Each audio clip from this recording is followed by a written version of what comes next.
Jangan lupa klik subscribe dan aktifkan notifikasi lonceng.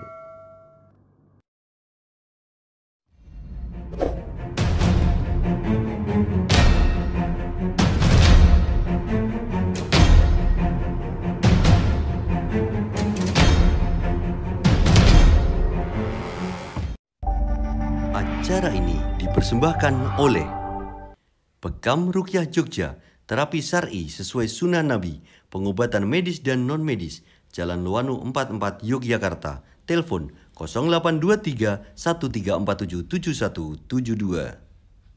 Sahumu, sahabat Quran mulia, ngaji Quran asik, telepon 0813 2846 4314.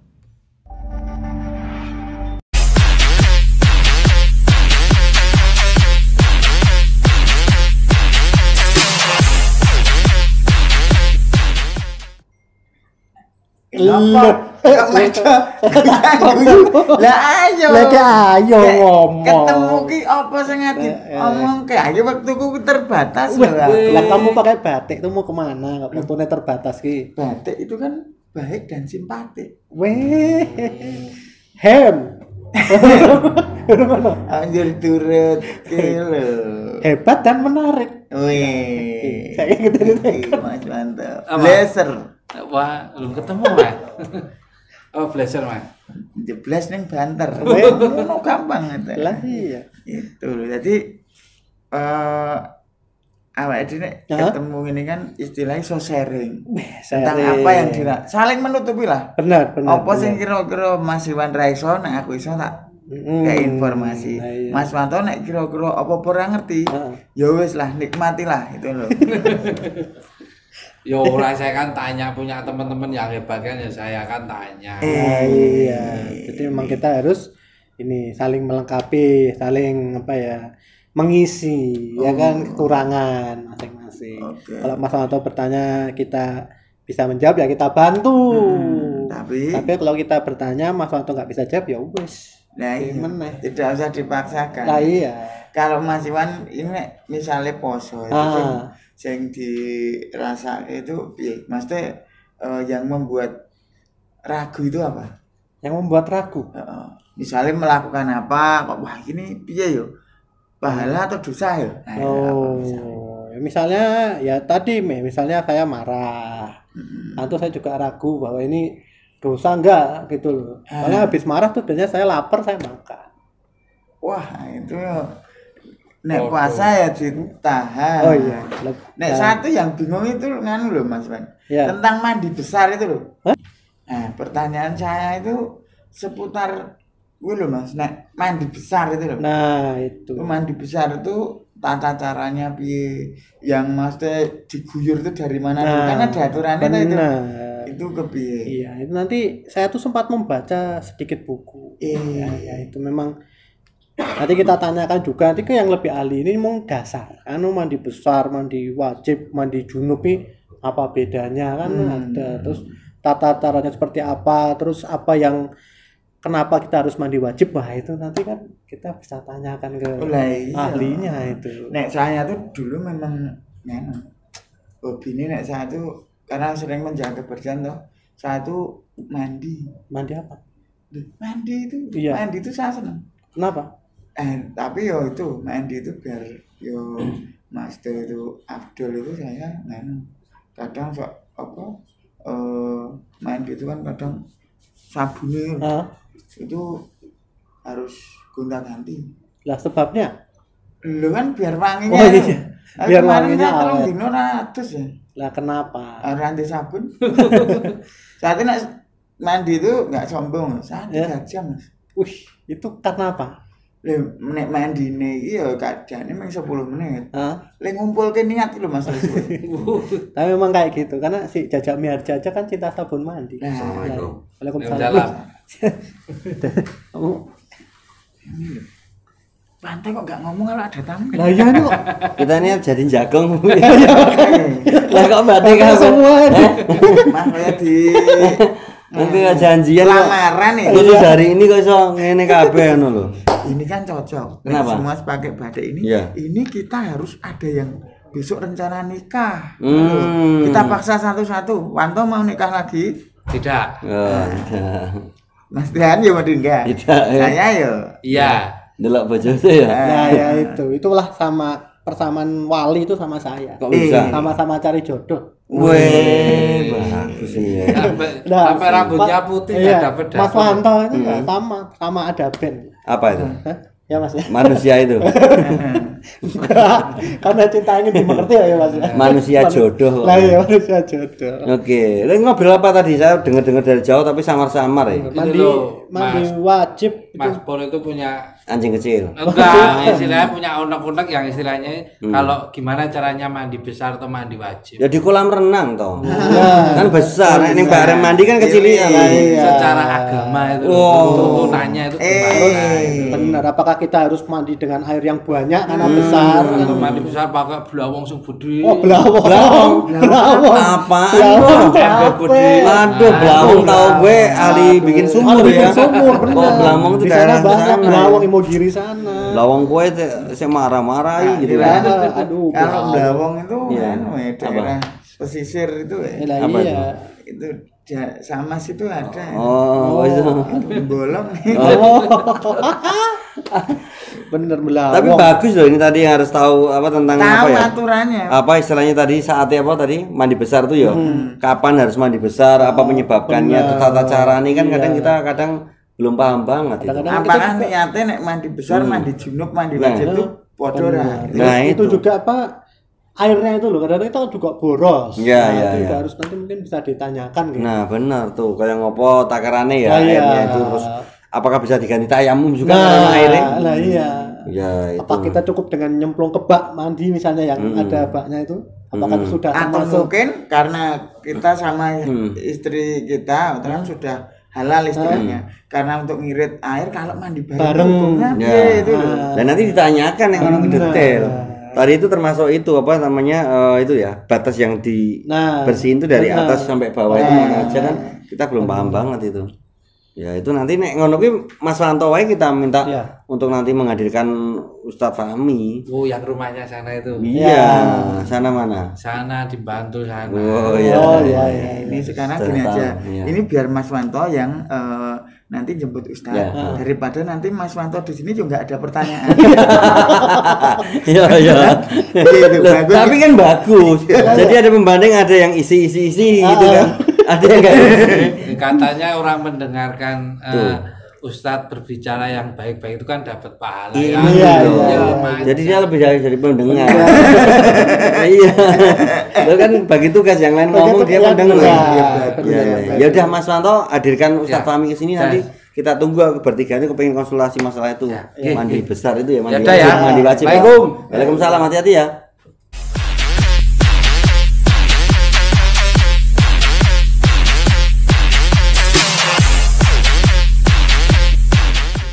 Oke, ini harapannya Mas Wanto ya bisa menjalankan amanah kita untuk menghadirkan Ustadz. Malah dia mungkin malah mandi besar dulu dia. Wah, ya itu padahal ya piye kayak pirang-pirang kolam rantai. Nah, kemarin Wanto tuh berambyur di kolam renang hotel itu diseneni yo. Kenapa? Banyune dadi ireng. Iya. Malah pas nyemplung digerakkan dugong. Dugong kira. Wah, Dugong. Dugong. Apa itu yang kayak duyung itu loh kan? dugong ya. Dugong ya. Assalamualaikum. Waalaikumsalam, Pak. Waalaikumsalam. Tak kira dugong. Tak kira dugong Ustaz. Ternyata Fahmi toh. Ustaz Fahmi tak kira dugong. Tadi ketemu enggak Mas Wanto ke rumah jenengan? Ketemu, iya. Ketemu ya berarti beres. Iya. Ngobrol apa? Enggak, cuma WhatsApp saja. Wow. Enggak ngomong. Enggak. Berarti belum bisa ngomong lagi dia ini, Ustaz. Tapi WhatsApp-nya ya tulisannya lengkap. gitu. Lengkap ya, bagus tulisannya. Hurufnya enggak ada yang kurang. Ada. Iya. Itu dah ada kemajuan. Nih, ya tadi yang sudah prologi belum ya? Kita tuh kepengen tanya-tanya tentang mandi wajib, mandi besar itu loh istilahnya itu. Oh iya. Itu biar Pengertiannya pripun toh mandi Iya. besar, mandi wajib atau Mandi junub junub, ya. niatnya piye? Nah, Tata caranya. kenapa kok kita harus mandi itu ketika kita melakukan apa misalnya gitu ya. Iya. terus apa tata caranya yang benar. Nah, kira-kira niatnya itu mudah, habis tak mandi besar Pak Ustaz. Ya, boleh ya. Jadi gini teman-teman, berkenaan dengan mandi wajib ya. Memang ada yang namanya mandi besar atau disebut tadi mandi wajib tadi ya. Nah, kenapa kemudian seseorang harus mandi wajib ya? Apa yang kemudian menyebabkan seseorang itu mandi wajib ini perlu kita ketahui. Karena orang kalau mandi wajibnya itu tidak sah, maka sholatnya pun tidak sah. Nah, kalau memang kemudian seperti itu, misalkan kita mandi wajib di hari Jumat, misalkan itu ya, kemudian tidak sah sholatnya karena ada tata caranya yang tidak benar, misalkan seperti itu, maka yang terjadi sholatnya antara Jumat itu dengan Jumat berikutnya juga tidak sah. Nah, kalau memang demikian kita harus kenali dulu apa yang menyebabkan seseorang itu harus mandi wajib. Yang pertama, apa ya? Karena keluarnya mani. Mani itu uang. Ini uang cairan laki-laki itu ya. Mani itu ya cairan sperma. Nah, kira tadi kriuk ya bos. Kriuk. Ini contoh sekarang kan gitu. Anak-anak sarangi. Ya. Jadi kalau seseorang itu keluar mani ya, itu maka mengakibatkan seseorang harus mandi wajib. Berarti ini laki-laki. Perempuan tidak bisa karena perempuan itu juga memiliki mani. Ya, dia juga memiliki mani yang mana dia keluar ketika mengalami sebuah rangsangan ya. Kamu nanti tema gini kalau sudah ngomongkan masalah agama itu jadi tahu dia bayangin rangsangan dia langsung bayangin. Enggak. Pak Ustaz tadi kan nangis. Keluar mani itu. Ya wanita bisa keluar mani karena mani dan papi. Kamu ngomong dulu baru ketawa. Saya bayangin dulu. Bayangin ya. Nah, karena keluar mani itu, maka seseorang itu harus mandi wajib. Ya. Kemudian yang kedua, ketika dua khitan bertemu. Maksudnya tahu? Dua khitan. Jadi antara laki-laki dan perempuan melakukan hubungan. Wanita juga khitan ya? Di khitan juga ya? Iya, ada sunnahnya untuk berkhitan ya. Jadi kemudian dia bertemu, baik mengeluarkan mani atau tidak, kalau sudah bertemunya khitan itunya itu ya. Ya, maka dia wajib untuk melakukan mandi. Tuh, dia ada bayangin lagi. Ini setiap dijelaskan, dia langsung bayangin. Rusak tenan ini. Kita lagi kata-kata dia langsung bayangin sebenarnya. Ayo jadi gini itu apa? Tapi kan gini samping kira. Ya berarti yang bayangkannya aja dengan itu. Kasihan Mas Iwan gitu. Nah, kalau memang khitan itu sudah bertemu sekali lagi dia wajib untuk melakukan mandi. Ya. Kemudian yang ketiga, seseorang ketika dia mengalami kematian, ini pun juga wajib untuk dimandikan. Mayit itu jangan sampai kemudian ya tidak dimandikan ya, tapi harus kemudian dimandikan. Nah, seseorang ketika kemudian selesai dari haid atau nifas, kalau ini pasti perempuan. Kalau keluar mani tadi bisa laki-laki bisa perempuan. Tapi kalau kemudian haid atau nifas selesai, dia harus mandi wajib, ini adalah perempuan. Ya. Kemudian yang terakhir adalah ketika seseorang tadi dari bukan muslim masuk ke dalam agama Islam, wajib bagi dia untuk melakukan mandi. Nah, sekarang caranya, caranya tutorialnya bebas. Nah, tutorial. Yang mandinya Yang jelas ketika Rasulullah SAW itu mandi, yang menjadi penting itu hanya dua. Pertama adalah niat. Niat. Kemudian yang kedua sekali lagi niat itu dalam hati. Kita sudah meniatkan melakukan mandi wajib ini, membuang hadas besar ini dan sebagainya karena dia akan melakukan sholat. Maka dia melakukan mandi wajib tadi dengan cara mengguyurkan. Mengguyurkan air tersebut ke atas kepala 3 kali dan meratakannya. Namanya meratakan ya meratakan ya. Jangan sampai kemudian wis sudah diguyur 3 kali sudah, tapi tidak kemudian dia ratakan. Ya. Jadi jangan kemudian selalu membuat ribet, tidak sempat mandi wajib. Kenapa? Karena dalam pikirannya itu pasti harus samponan. Harus sabunan yang merata. Enggak gitu, harus. Enggak. Yang rata itulah airnya, Mas ya, Pak. Airnya di sela-sela semuanya kita harus bersihkan. Kita identiknya keramas dulu ya. Keramas dong gitu. Karena entak sampune yo enggak mandi. Karena belum tahu ilmunya. Jadi itu yang menjadi prinsip ya. Niatnya, kemudian supaya apa? Niat ini yang membatasi dengan adatnya kita. Maksudnya orang habis kehujanan mandi itu adatnya saja. Keramas misalkan seperti itu. Tapi kalau kita meniatkan itu, saya ada asbab yang menyebabkan saya harus mandi wajib. Kita sadar seperti itu, kemudian kita melakukan mandi wajib tersebut dalam rangka mau melakukan sholat kembali, mau membaca Quran kembali dan sebagainya, maka disitulah yang disebut dengan niat. Kemudian yang kedua, mengguyurkan air, ya minimal kalau Ibu Aisyah mengatakan 3 timba. Jangan bayangkan ember timbone besar gitu ya. 3 gayung gini, kalau memang itu langsung kemudian kita ratakan cukup. Kalau nggak ada air itu tayamum. Kalau nggak ada air itu keadaan khusus gitu ya, yang mana saat itu Rasulullah melihat sahabatnya gelundung-gelundungan di atas pasir. Ngopo kamu itu? Saya junub ya Rasulullah, saya sedang mandi wajib. Bukan seperti itu. Saya tidak mendapati air, cukup dengan bertayamum saja. Tapi kalau ada air enggak sah loh ya. Makanya saya katakan tadi, boleh jadi kita itu mandi wajib, tapi ternyata karena ternyata tayamum boleh, padahal asbabnya untuk melakukan tayamum itu karena tidak ada air. Karena malas, karena ini dingin dan sebagainya, kemudian dia mengambil tayamum, tidak boleh, tidak sah. Nah, teman-teman semuanya, kembali kepada masalah mani tadi gitu ya.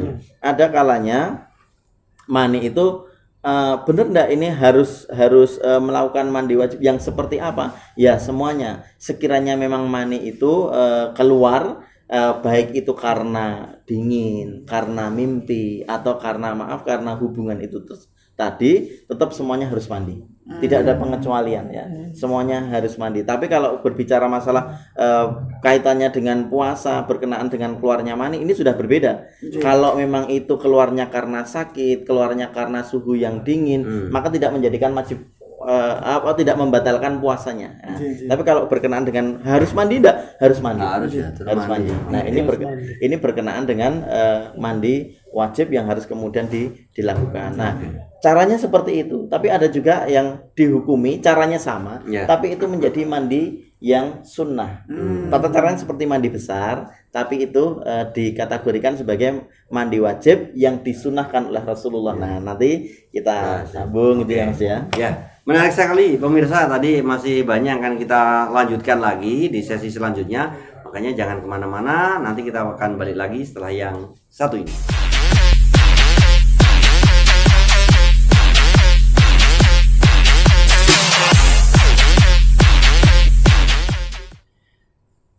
Baik pemirsa, kita lanjutkan lagi obrolan bersama Ustadz Fahmi terkait dengan masalah mandi junub, mandi besar, atau istilah mandi wajib ya Ustadz. Kita lanjutkan lagi, ada yang terputus. Pemirsa yang dimuliakan oleh Allah Subhanahu wa taala, memang hal yang semacam ini menjadi sesuatu yang harusnya dibahas ya. Kita semuanya harus tahu, banyak sekali kaum muslimin baik laki-laki dan perempuan yang dia itu sudah menikah tetapi tidak tahu bagaimana untuk caranya mandi wajib ya, atau kemudian apakah benar ini menyebabkan harus mandi. Nah, Mas Tiawan dan teman-teman semuanya, ada juga caranya itu sama dengan berniat kemudian mengguyurkan air tersebut, tetapi hukumnya ini sunnah ya. Apa itu? Misalkan ketika kita mandi di hari Jumat ya, Rasulullah SAW itu sangat menekankan supaya kemudian kita melakukan mandi wajib ini. Namanya mandi wajib ya, meskipun kemudian hukumnya sunnah. Kalau yang tadi itu memang betul-betul wajib, tidak bisa kalau tidak. Kalau ini dilakukan boleh, tidak pun eman-eman sebenarnya, karena sunnah muakkadah, yaitu orang-orang yang akan melakukan sholat Jumat. Lah, kalau perempuan, nah ini ada perbedaan ya, ada perbedaan. Yang satu, kalau hari Jumat perempuan pun juga harus sholat Jumat. Nah, pendapat yang lain lagi adalah kalau memang kemudian seorang perempuan kepengen mandi wajib di hari Jumat, apakah boleh? Boleh. Salah satunya adalah ketika Rasulullah mensabdakan, barang siapa yang kemudian membuat istrimu mandi wajib, artinya ketika dia dikumpuli di hari Jumat tersebut ya, dan keutamaan-keutamaan datang ke masjid sebelum khotib ke atas mimbar, kemudian memakai wangi-wangian dan sebagainya, maka Allah Subhanahu wa taala akan mengampuni dosa antara Jumat yang satu dengan Jumat berikutnya. Nah, dengan mandi wajib salah satunya. Nah, kemudian ada juga mandi wajib ini yang terhukumi sunnah ketika kita akan melakukan sholat hari raya. Berarti dua, Idul Fitri dan Idul Adha. Ya, jangan sampai kemudian kita tidak hidupkan sunnah ini karena apa? Momentumnya itu hanya tahunan, ya, hanya setiap tahun 2 kali. Mosok kita mandi tidak mau, ya. Ya, wallahu alam. Kalau kemudian kita merasa Allah cuma sholat sebentar dan sebagainya, tidak perlu, jangan seperti itu. Karena Rasulullah menekankan pasti ada keutamaan di sana. Ada juga mandi yang terhukumi sunnah, ya, ketika seseorang itu memandikan mayit, ya, memandikan mayit. Kan sering ya, kalau di kampung saya itu masih gitu, Mas Tiawan, memandikan mayit itu bukan kemudian mayitnya ditaruh di atas meja, enggak, tetapi mereka mangku, ya, dipangku, ya, kemudian seluruh ahli warisnya itu kemudian mensucikan si mayit ini. Di atas pohon pisang itu. Enggak. Jadi kalau di kampung saya itu masih seperti itu, ya. Biasa. Iya. Meskipun kemudian kalau ini teknisnya seperti itu, misalkan di atas gedebong pisang gitu ya, di atas meja dan sebagainya, apakah kemudian juga ada sunnah untuk melakukan mandi wajib? Silahkan. Yang namanya sunnah itu sekali lagi pilihan. Ya. Sekali lagi pilihan. Karena apa? Sahabat itu pernah tidak melakukan mandi wajib. Ketika kemudian Umar ibnu Khattab sedang berkhutbah Jumat gitu ya. Ketika Umar ibnu Khattab ini sedang berkhutbah Jumat, tiba-tiba ada seseorang yang kemudian masuk. Ya, masuk kemudian ditanya oleh Rasulullah, ini sudah jam berapa? Sampai seperti itu. Ada dialognya ketika khutbah itu, ini sudah jam berapa? Kemudian dia jawab, saya sedang begini, baru selesai dan sebagainya, dan saya baru sempat saat ini. Apakah engkau tidak mandi? Saya tidak sempat untuk mandi. Rasulullah itu senantiasa menekankan untuk mandi di hari Jumat, misalkan semacam itu. Tapi sahabat ini tidak mandi, tetap tidak mandi, dan melaksanakan sholat Jumatnya pun juga sah, tidak menjadi masalah. Oleh karenanya sekali lagi, yang namanya sunnah itu adalah prioritas untuk dilakukan. Tapi kalau kemudian kita tidak sempat melakukannya, ya tidak menjadi masalah. Dan mandi Jumat, kembali ke mandi Jumat, itu tidak selalu kemudian dilakukan nanti Jumatan jam berapa? Jam 12. Mandi setengah 12, tidak seperti itu. Bisa pagi pun bisa. Oh gitu. Mandi biasa-biasa gitu ya. Iya, pagi harinya kita mau, misalkan kita mau kerja gitu ya. Mau kerja di kantor gitu ya, sekalian mandi wajib karena itu sudah diniatinya. Iya. Yang membedakan tadi diniatinya, yang membedakan dengan adat kebiasaan seperti itu. Gini Pak Ustadz. Iya. Gini saya juga mau. Iya. Jadi misalnya ada enggak jeda waktu? Misalnya Mas Pur habis itu ya berkumpul sama istrinya. Ada Panto arisan sama istrinya tengah malam misalnya kan. Batas-batasnya. Nah, itu terus mandinya baru pagi misalnya sebelum sholat subuh. Iya. Tidak menjadi masalah, ya. Yang namanya mandi itu karena kita akan melakukan aktivitas yang harus mandi. Sholat, pegang mushaf, ngaji dan sebagainya, maka kita harus mandi. Oh ya sudah, ini saya mau sholat berarti harus mandi. Misalkan maaf ya, habis isya sudah kumpul lah, kemudian tidur sampai malam, tidak menjadi masalah gitu ya. Nah, jangan ketawa. Jadi kita ngobrol dia bayangin. Bilang jangan ketawa gitu. Bayangin tambah. Ini loh, saya itu mau tanya ini Pak Ustadz. Misalnya kita kumpul dengan istri, itu misalnya kita nggak sampai mengeluarkan itu, tapi kita kumpul. Cuman misalnya U2 lah, usel-uselan. Apakah itu juga harus mandi besar, Pak? Itunya tadi bertemu enggak? Itunya tadi. Kayaknya yang satu pergi, Pak Ustaz. Yang penting kalau yang mengakibatkan itu ketika khitannya bertemu, ya, kedua kemaluannya itu bertemu, ya itu tetap wajib. Meskipun kemudian lah saya enggak dapat apa gitu ya. Ya, tetap wajib untuk melakukan mandi wajib. Tidak bisa ditawar kalau seperti itu gitu ya. Kalau untuk niat-niatnya sendiri Pak Ustadz, beda-beda nggak mandi junub yang sunah-sunah tadi itu? Tidak ada niat yang berbeda. Jadi saya mengikuti pemahaman bahwasannya niat itu adalah geraknya hati. Jadi ada lafaz kita tidak mengucapkan lafaz, itu bagian dari niat, menyengaja. Jadi Rasulullah bahkan tahu ketika beliaunya kumpul dengan Ibu Aisyah, kemudian Ibu Aisyah mandi terlebih dahulu, setelah itu ada sisa air, beliau sudah tahu bahwasannya ini sisanya istri saya, kemudian digunakan untuk mandi, ya gerakan hatinya Rasulullah itu. Ya, gerakan hatinya Rasulullah itu yang menjadikan seseorang ini apa namanya? Ada kan cairan itu ada macam-macam. Ustaz dengar-dengar di biologi apa itu kadang ada mani, ada mazi, boy. Mazi itu cairan tapi yang belum pekat. Mungkin Mas Iwan baca buku gitu ya. Terus dia terbayang dia keluar, tapi nggak sadar. Itu yang wajib mandi nggak? Iya. Atau kategori gimana yang wajib mandi? Iya. Jadi yang mewajibkan mandi itu mani, Mas. Mani ya. Itu mazi belum ya? Itu madi itu tidak mengakibatkan kita harus mandi. Taunya pribon beda-bedanya. Ya, gini. Asalkan itu keluarnya secara alami loh ya. Ya. Yang nggak alami itu gimana? Ada rangsang. Dia langsung bayangin. Ya. Nah, yang namanya mani itu sudah jelas, itu sesuatu yang kental itu ya. Dan dia malah tidak berbau. Ya, artinya tidak seperti wadi atau madhi, yang mana dia itu hampir seperti air kencing. Dia pun bisa keluar tanpa kemudian adanya rangsangan. Dan kalau hanya yang keluar itu tidak harus mandi wajib. Kalau pakai rangsangan dan sebagainya tadi ya. Kalau saya jadi mikir ya. Mikir apa? Mikir nganu bukunya Mas Iwan belinya di mana? Ya Mas Setiawan sebenarnya. Mas Setiawan tuh dia nggak mau cerita. Saya minjem dari buku. Aman dari mana? Panto. Karena dia nggak bisa baca, saya yang baca terus. Sebagai kesimpulan Ustadz disampaikan ke pemirsa terkait dengan mandi junub, mandi wajib atau mandi besar dan lain sebagainya, monggo. Ya, pemirsa yang dimuliakan oleh Allah Subhanahu wa taala, mandi wajib sekali lagi mari kemudian kita ilmui dengan sungguh-sungguh dan kita praktekkan pun sesempurna mungkin. Karena apa? Sangat fatal kalau kemudian mandi wajib kita itu salah.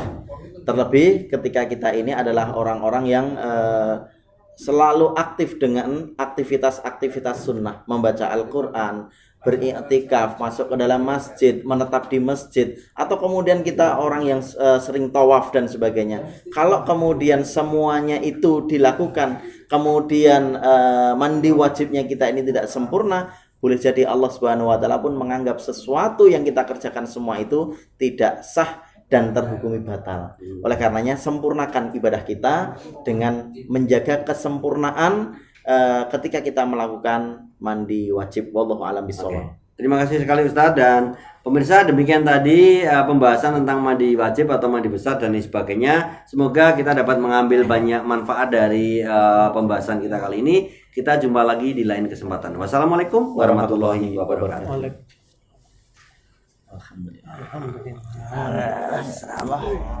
Acara ini dipersembahkan oleh Bekam Ruqyah Jogja, terapi syar'i sesuai sunnah Nabi, pengobatan medis dan non-medis, Jalan Luwanu 44 Yogyakarta. Telepon 0823 1347 7172. Sahumu, sahabat Quran mulia, ngaji Quran asik. Telepon 0813 2846 4314.